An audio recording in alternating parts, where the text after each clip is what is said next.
Manchester United maju ke semifinal Carabao Cup 2022/2023. Hasil itu didapat usai MU mengalahkan tim Divisi 3, Charlton Athletic, dengan skor 3-0.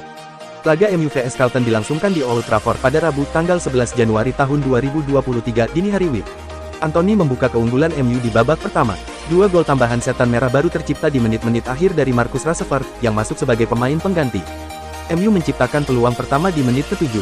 Alejandro Garnacho mengontrol bola dengan dadanya lalu melewati penjagaan Sean Clare. Garnacho lantas berakselerasi dari sisi kiri sebelum melepaskan tembakan dari tepi kotak penalti meski masih melambung tipis. Garnacho kembali mengancam Charlton 3 menit berselang. Pemain Argentina itu meliuk-liuk di kotak penalti lalu melakukan tendangan mendatar tapi bola masih melebar dari tiang kiri gawang.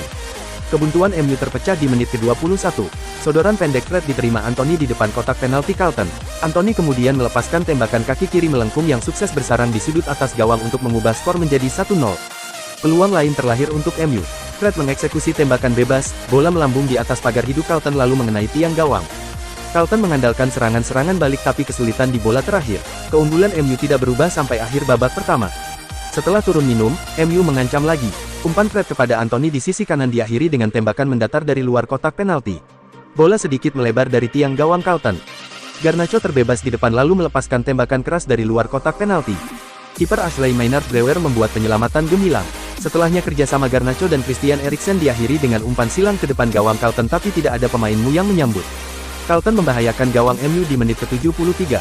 Sebuah sepak pojok dari sayap kiri jatuh di kotak penalti, meski Tom Heaton sukses menangkap bola. Memasuki 10 menit terakhir, Charlton berhasil bertahan dari serangan bertubi-tubi MU, Maynard-Brewer membuat penyelamatan impresif. Gol kedua yang ditunggu-tunggu MU akhirnya tercipta di menit ke-90. Facundo Pellistri melesat lalu melepaskan umpan kepada Marcus Rashford. Maynard-Brewer mencoba maju untuk menutup pergerakannya, tapi Rashford dengan cepat mengeksekusi bola dengan tendangan cupil ke gawang yang kosong. MU kini memimpin 2-0 atas Charlton. Gol MU memperbesar keunggulannya menjadi 3-0 atas Charlton di injury time. Rashford mencetak gol keduanya setelah memaksimalkan umpan Casemiro untuk diselesaikan dengan tembakan kaki kiri dari dalam kotak penalti. Keinginan Manchester United untuk mendatangkan penyerang Besiktas Wout Weghorst kembali ditentang. Kali ini penentangan itu datang dari ex-pemain timnas Belanda, Marco van Basten. Van Basten terkejut karena pemain incaran Man United kali ini lagi-lagi berasal dari Belanda. Menurutnya, terlalu banyak pemain Belanda di dalam tim akan merugikan. Sebelum Weghorst, Man United memang mengincar sejumlah pemain Belanda. Cody Gakpo dan Frenkie de Jong sempat masuk radar setan merah. Gakpo gagal didatangkan karena lebih memilih bergabung ke Liverpool. De Jong juga bisa dikatakan gagal karena memilih bertahan bersama Barcelona. Man United di awal musim 2022/2023 telah mendatangkan seorang pemain Belanda, Tyrell Malacia. Selain itu, pemain-pemain baru seperti Anthony dan Christian Eriksen didatangkan karena dulu pernah bermain untuk Ajax Amsterdam. Hal itu dapat menjadi berbahaya jika kalian memiliki banyak pemain Belanda. Sejumlah hal akan berjalan tidak sesuai rencana, kata Van Basten kepada Ziggo Sport. Kalian mungkin juga bisa melihat Barcelona dulu ketika mereka punya 5 orang Belanda di dalam tim. Kemudian, 5 pemain ini tidak bekerja sesuai yang diharapkan. Ten Hag harus hati-hati, katanya memperingatkan. Tidak hanya itu, Van Basten menyatakan bahwa Weghorst bukanlah pemain yang tepat bagi Man United. Walaupun sang pemain mencetak 2 gol dramatis di perempat final Piala Dunia 2022 tidak menjadikan Weghorst sebagai pemain yang berkualitas. Saya ragu, kalau mereka sangat perlu pemain yang bisa bermain lewat bola-bola atas, maka kalian lihatlah Luuk de Jong, ucapnya. Saya sendiri tidak merasa Weghorst sangat kuat dalam hal itu. Dia memang bisa mencetak gol lewat sundulan, tetapi dia tidak lebih dari anak laki-laki biasa yang melakukan sesuatu dengan semangat dan kekuatannya, tandas dia. Sama-sama butuh, klub Liga Inggris, Manchester United, dinilai harus selamatkan karir bintang Tottenham Hotspur, Harry Kane. Untuk urusan mencetak gol, bintang Tottenham Hotspur bernama Harry Kane tentu tidak perlu diragukan lagi. Terlebih lagi, Harry Kane bisa jadi adalah jawaban dari missing piece di sistem Erik ten Hag yang kekurangan striker berkelas dan berpengalaman. Banyak orang yang mengecap top skor timnas Inggris itu menyia-nyiakan kehebatannya di Tottenham Hotspur yang tampaknya sang pemain terlalu mencintai tim yang membesarkan dirinya tersebut. Pria berusia 29 tahun ini tidak memenangi piala bergengsi apapun bersama The Spurs walaupun dirinya sudah menjadi tulang punggung di klub selama beberapa tahun terakhir.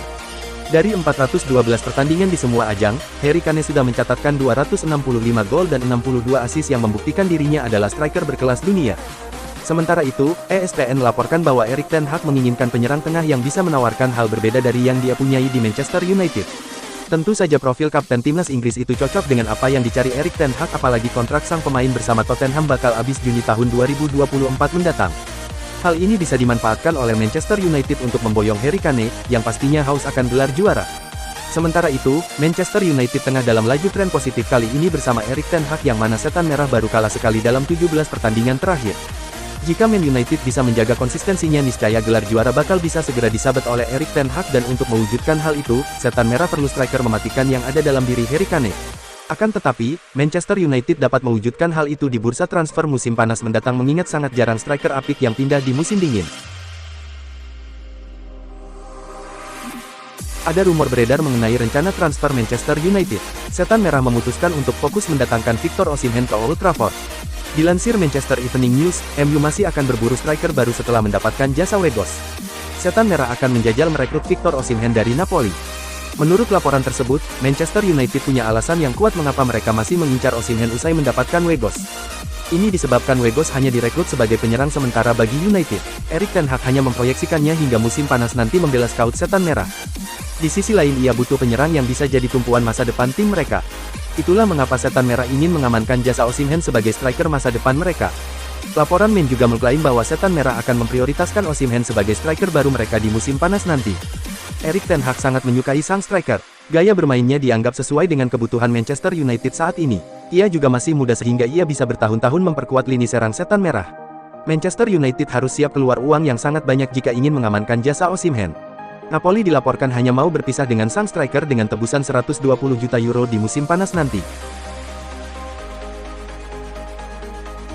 Pemain asal Belanda itu secara mengejutkan dilaporkan merapat ke Old Trafford.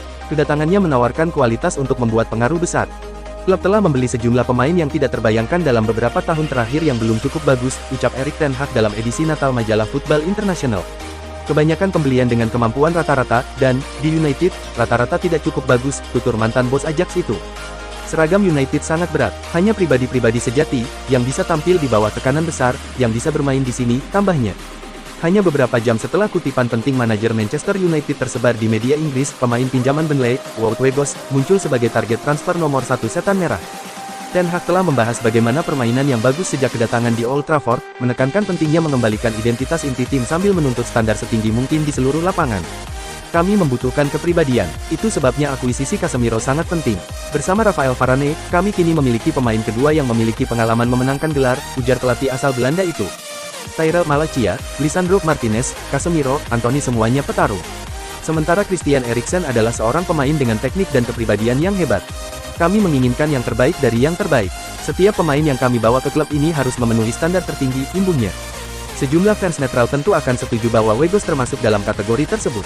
Memang, sebagian besar pendukung Burnley senang melihat sang striker dilepas ke Besiktas dengan status pinjaman per Juli lalu. Soalnya, ia hanya mencetak 2 gol dalam 20 pertandingan Liga Primer Inggris setelah didatangkan dari Wolfsburg senilai 12 juta pound pada bursa transfer Januari tahun 2022. Weghorst adalah striker yang mampu menekan tanpa henti. Anda tidak akan melihatnya berjalan dengan susah payah tanpa tujuan ketika kehilangan penguasaan bola seperti yang dilakukan Ronaldo sebelum kepergiannya. Meski berpostur menjulang 197 meter, ia nyatanya sangat gesit dengan bola di kakinya.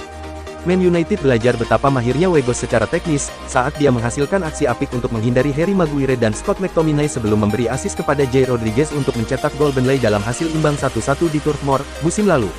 Weghorst juga tidak akan terganggu jika harus memulai dari bangku cadangan. Ia tampil brilian sebagai pemain pengganti pada Piala Dunia 2022 saat diturunkan pada menit ke-78 dalam laga perempat final Belanda melawan Argentina. Ia mencetak 2 gol untuk memaksakan perpanjangan waktu. Skuad oranye kalah dari pemenang turnamen melalui adu penalti, tapi Weghorst menakuti Argentina dengan kehebatannya di udara dan berpikir cepat di dalam kotak, dengan gol keduanya datang dalam bentuk penyelesaian yang menakjubkan dari skema tendangan bebas yang dieksekusi dengan cerdik.